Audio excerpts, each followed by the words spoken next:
Hey, I'm Sarah Thompson. I'm 28 years old, deep in the trenches of my PhD in biochemistry at Westbrook University. It's been a wild ride, especially considering where I came from. Growing up, we didn't have much. My parents worked themselves to the bone just to keep food on the table.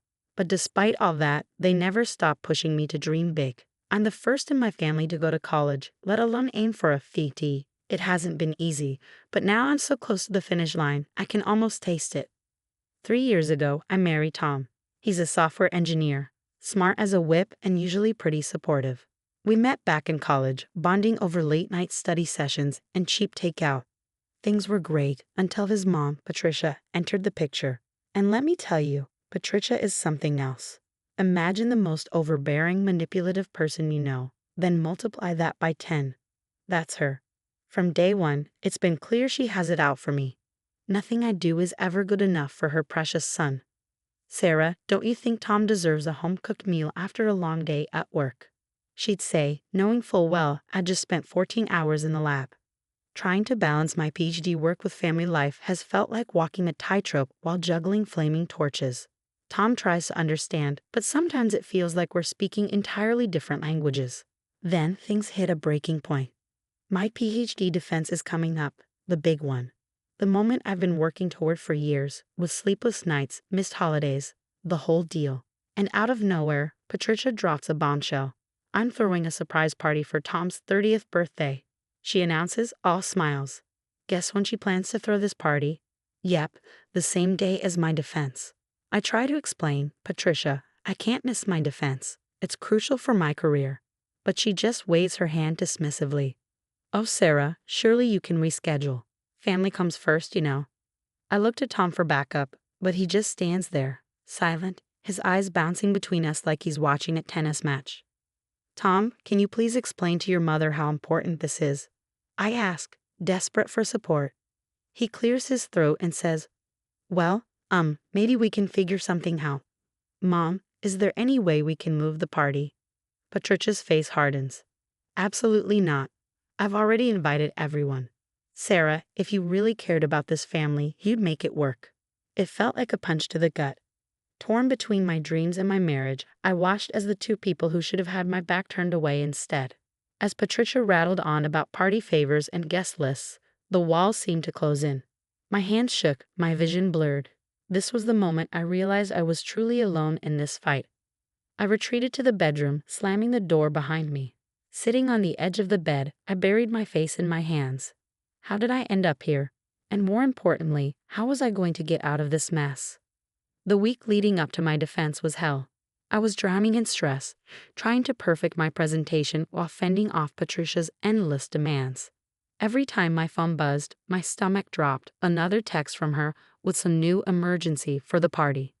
Sarah, we need to talk about the cake. Tom loves my red velvet recipe, she'd say. I gritted my teeth. Patricia, I'm in the middle of prepping for my defense. Can this wait? But she'd always reply with the same passive-aggressive jab. Oh, I see. Your little school project is more important than your husband's happiness. Her guilt trips were getting old fast. I tried to focus on my work, but the constant interruptions were wearing me down. One night, I overheard Tom on the phone with her. I don't know, Mom. Sarah's been pretty distant lately. Maybe you're right about her priorities. My blood ran cold. I couldn't believe what I was hearing. The next day, I confronted him. Hey, I heard you talking to your mom last night. What's this about my priorities? Tom shifted uncomfortably. It's nothing, Sarah. Mom's just worried about us, that's all. Worried? She's been undermining me at every turn, and now she's got you doubting me too. Come on, it's not like that, he said. You have been pretty focused on your defense lately. I couldn't believe what I was hearing. Of course I have. It's the culmination of years of work. Tom, I thought you understood. I said, my voice barely hiding the frustration. He shrugged, avoiding my eyes. I do, but maybe Mom's right. Couldn't you reschedule? I stormed out of the room, fuming. The betrayal stung deep. Everything came to a head the day before my defense. I was at my desk, trying to make some last-minute revisions, when the doorbell rang. Opening it, I found Patricia standing there, arms full of party supplies. Surprise? I thought I'd come early to start setting up. We have so much to do. she chirped, stepping forward as if she owned the place. I stood there, dumbfounded. Patricia, I told you I can't help with the party. My defense is tomorrow. She pushed past me into the house like I hadn't spoken. Oh, about that. I've been thinking, you really should skip it. Excuse me. Well, dear, this party is important to Tom, and let's face it, your little presentation can wait. Family comes first. I felt like I'd stepped into some sort of twisted alternate reality. My little presentation is my PhD defense. It absolutely cannot wait. Patricia's eyes narrowed. I see. So, you're choosing your career over your family. I always knew you were selfish, but this takes the cake. Selfish. I was practically shaking. I've bent over backward trying to accommodate you, but this is my future we're talking about. Just then, Tom walked in, looking confused. What's going on? Patricia turned to him, tears welling up. Oh, Tom, I was just trying to help with your party, but Sarah, she's being so difficult. She wants to abandon you on your birthday. I couldn't believe what I was hearing. That's not true. Tom, please, you know how important this defense is to me. Tom looked between us, his face full of uncertainty. I don't know. Mom's put a lot of effort into this party, Sarah. It felt like a slap. Are you kidding me? After everything I've sacrificed? Patricia seized her chance. See, Tom, she doesn't care about your happiness at all. Something in me snapped. You know what? I'm done. I'm so done with both of you. I grabbed my laptop and keys, barely able to see through the tears burning in my eyes. Tom reached for my arm. Sarah, wait. I jerked away. No, Tom. You've made your choice, now I'm making mine. I stormed out, my vision blurred as I drove, the lump in my throat growing with each mile. I ended up at Elena's place, my best friend since college. The moment she opened the door and saw my face, she pulled me into a hug. Oh, honey, what happened? She asked softly. Through sobs, I told her everything. As I poured out the story, Elena's expression darkened. That manipulative, she muttered under her breath. You're staying here tonight. We'll get you through this defense, and then we'll figure out what to do about Tom and his monster of a mother. That night, as I lay on Elena's couch, my heart ached. But beneath all the pain, a small spark of determination flickered to life. There was no way I was letting them derail my dreams. Tomorrow, I'd show them all what I was made of. The next morning, I woke up with a pounding headache, momentarily forgetting everything. But then it hit me all over again. My defense. Tom. Patricia. The betrayal. Rise and shine, future Dr. Thompson.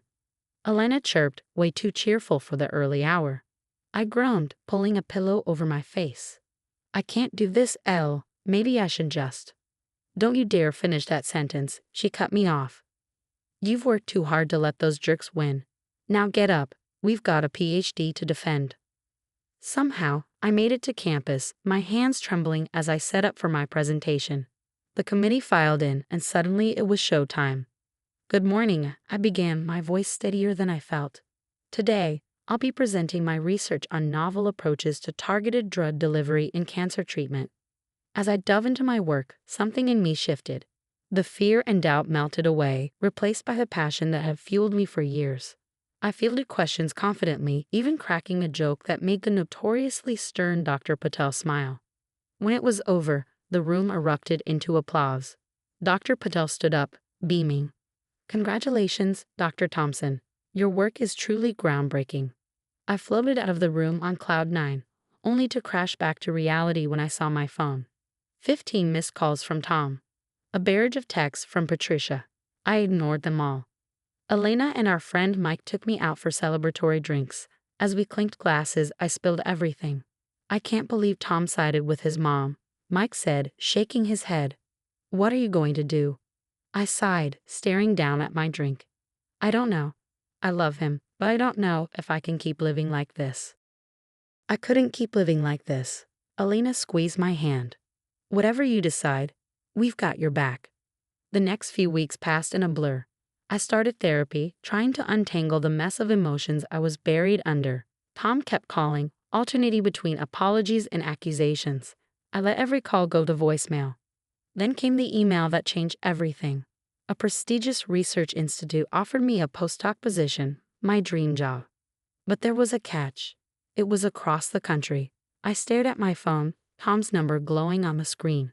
My finger hovered over the call button, but then I remembered his silence, the way he failed to stand up for me when I needed him most. I put the phone down and opened my laptop to accept the offer. The day I was packing up my office, Tom showed up. "Sarah, please," he began, desperation in his voice. "We can work this out. I'm sorry about everything with my mom. I'll do better, I promise." I looked at him for the first time in weeks. All I saw was a man who had failed me when it mattered most. "I'm sorry, Tom, but I need to do this for me. I hope you understand." As I walked away, I felt a weight lift off my shoulders. For the first time in years, I was putting myself first, and it felt damn good. 6 months flew by in a whirlwind of research breakthroughs and self-discovery. I was thriving at my new job, making waves in the field of cancer treatment. My latest paper had just been accepted for presentation at the International Cancer Research Symposium in Geneva. I was prepping for my talk when my phone buzzed. It was Elena. "Hey, Elle, what's up?" I answered. "Sarah, you're not going to believe this. Tom's company just went under. Some massive fraud scandal. He's out of a job." I let out a low whistle. "Damn, that's rough." "That's not all," Elena continued. "Apparently, Patricia's been on a rampage. She's alienated half the family with her controlling BS. Tom's siblings aren't even talking to him anymore." I shook my head. Guess some things never change. After hanging up, I dove back into my work. A week later, I stood on stage in Geneva, presenting my research to a packed auditorium. The response was overwhelming. As I fielded questions from top researchers, my phone buzzed in my pocket. I ignored it. Later, I saw it was a text from Tom. "Sarah, I messed up. I see that now. Mom, she's toxic. I'm in therapy, trying to figure things out. I miss you. Can we talk?" I stared at the message, emotions swirling. Part of me wanted to respond, to try and mend things, but a stronger part knew better. I was about to delete the message when another call came through from an unknown number. "Hello? Sarah, it's Patricia. I heard about your success. I always knew you had it in you, dear. I was thinking perhaps we could let bygones be bygones. I'd love to catch up and hear all about your work." I almost laughed. "Patricia, with all due respect, no. You made your feelings about me and my work very clear. I'm not interested in reconnecting. Please don't contact me again." I hung up, feeling lighter than I had in years. The next morning, I woke up to an email from Biotech Innovations, the leading biotech company in the country. They were offering me a leadership position heading their cancer research division. As I sat in my hotel room overlooking the serene Lake Geneva, I reflected on how far I'd come. The scars were still there, reminders of the pain I'd endured, but they no longer defined me. The story of Sarah, Tom, and Patricia had come to an end. Now I got a question for you. If you were in Sarah's shoes, would you have given Tom a second chance after he sided with his manipulative mother? Or did Sarah make the right call by prioritizing her career and self-respect? Share your thoughts in the comments below. Your experiences and opinions might just help someone facing a similar situation.